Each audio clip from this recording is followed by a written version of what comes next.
Carajo, conchole, ¿qué es eso? No son... Non, peuple haïtien. Vidéo ça, m'pas capable partager là avec nous. M'pas connaît souté wel déjà. Même trouver le nécessaire. Côté un dominicain qui c'est un docteur. Monsieur tellement vexé. Monsieur tellement un problème même l'eau presque sorti dans le monsieur. Et surtout pour ça qui passé jeune dame qui arrive à coucher la Kaelia. Côté l'arrivée mourir et immigration entrer au prend petite, yo prend mari et puis au fermer porte ça.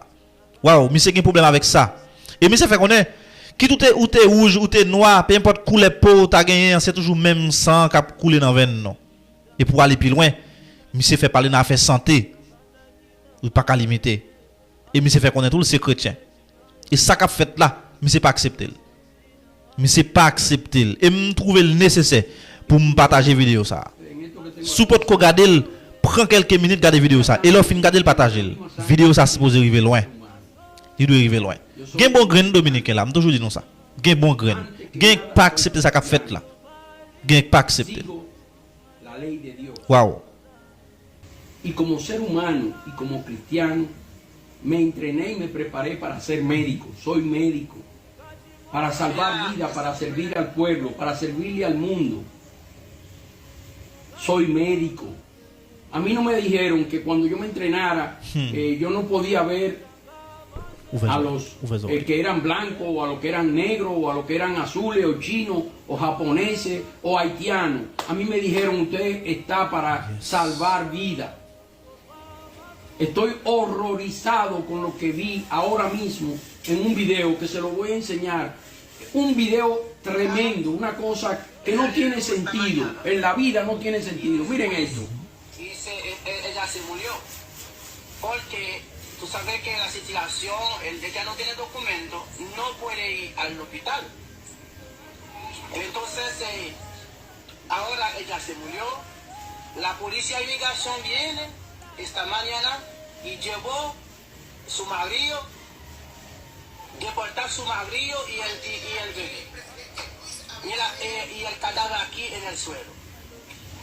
Mira la casa, cierra la puerta, míralo ahí, aquí pasó en Pedro Sánchez. Mira la casa, soy yo que abrí la puerta. Porque los vecinos me dijiste, la policía cierra la puerta, y que nadie no puede abrir la puerta. Y tú la abrías casi la 12. Hermano mío, míralo ahí, míralo esa mujer, míralo ahí. Míralo ahí. Ay, Dios mío. Eso se pasó en Pedro Sánchez. La policía llevó el marido. Entra la policía, se lleva al niño y se lleva al marido, deja a la mujer cerrada, trancada y dice que ahí no puede entrar nadie. La mujer acababa de parir, se desangró y se murió. Yo pregunto, carajo, conchole, ¿qué es eso? No son animales, son seres humanos. Y el mundo tiene que pelear por eso, el mundo tiene que protestar. Eso no es correcto. A partir de este momento, cualquiera que vea este video que lo multiplique, yo estoy dispuesto a ir donde quiera que haya un haitiano, una haitiana enferma, verlo gratuitamente. No puede seguir eso sucediendo. Y yo espero que los médicos que ven esta acción asuman la responsabilidad de ir a salvar vida, que para eso fue que fuimos entrenados. Y aquel que ponga en duda si yo soy dominicano, si yo soy patriota, que chequee mi historia. Tengo 50 años sirviéndole al pueblo, luchando por esta patria para que sea mejor, un mejor lugar, como decía Duarte, Sánchez y Mella, una patria libre, soberana e independiente. Sí,